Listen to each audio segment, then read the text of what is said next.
Hi, this is CJ with CJatCompRCC.com.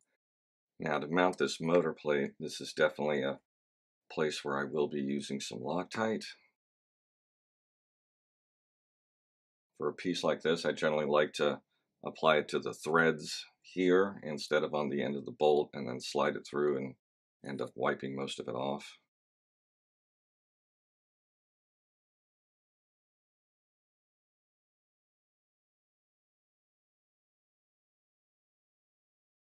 Always get things started before you tighten.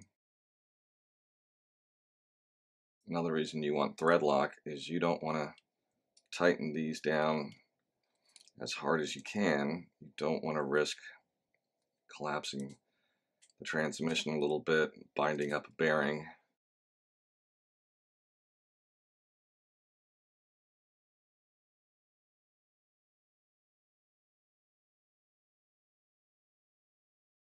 Transmission is together. Now, I'm not going to do everything for this part. I'm not going to worry about slipper clutch.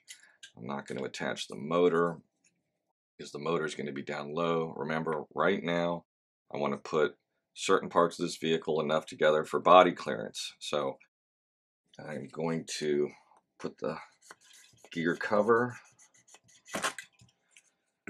on. That's going to be the high point.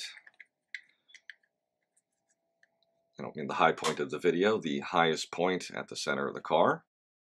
That's going to be where I need to watch out for my clearances. This is another thing about kits. Always check your hardware. Don't use the wrong piece in the wrong place.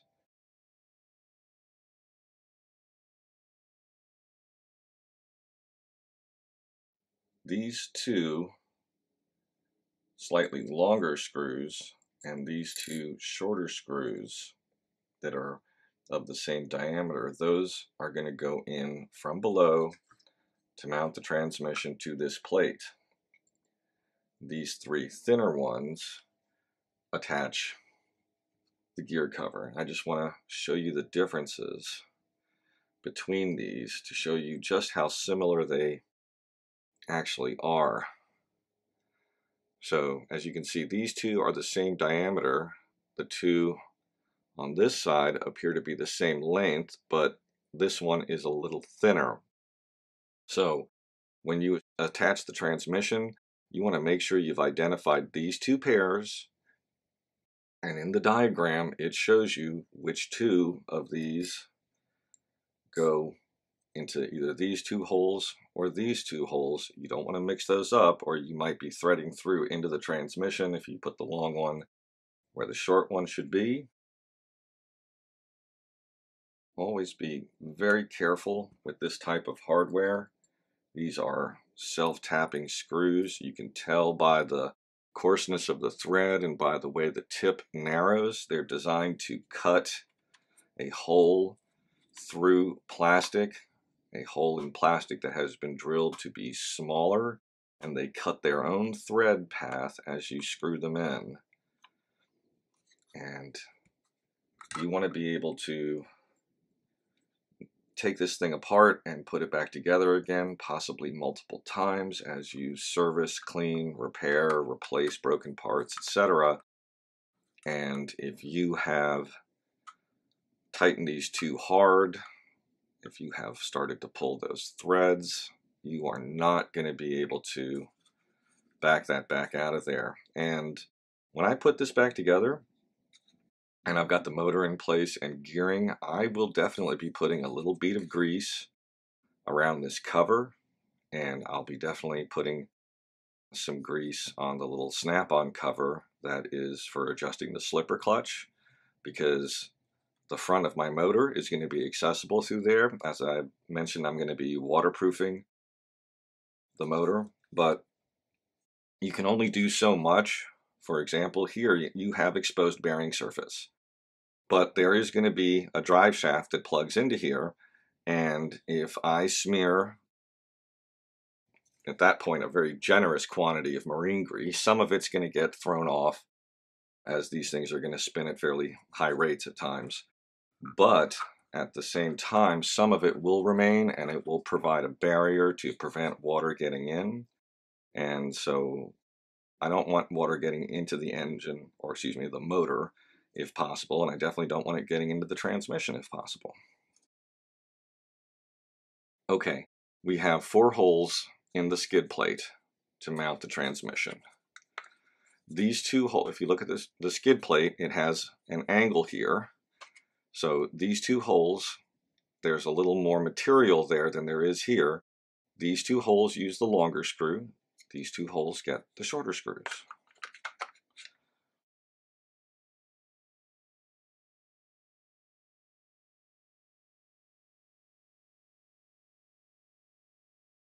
Again, just get them started because they bite right in and they don't seem to go in very deep.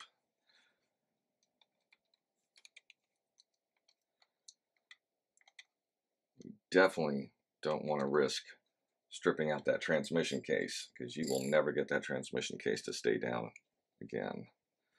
You'll have to buy new plastic parts.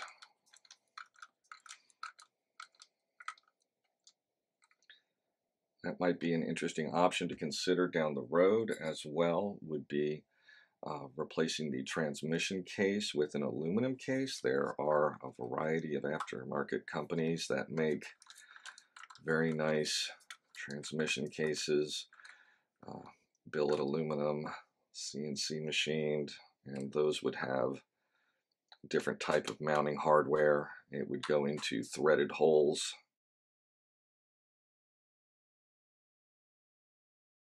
I am going to take all of this hardware, and I have a bunch of Ziploc bags handy for just this kind of situation. I'm going to put all of these items into this bag.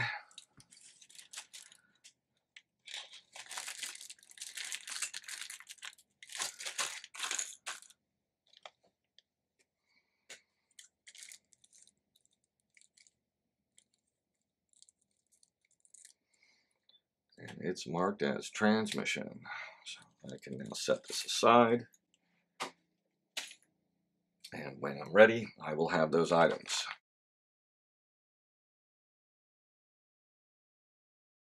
I'm going to start by making sure I have all the parts that I need trimmed out. So I'm going to go ahead and stop the video. I'm going to go through the bags. I'm going to make sure I've got everything I need for this part of the layout and then continue.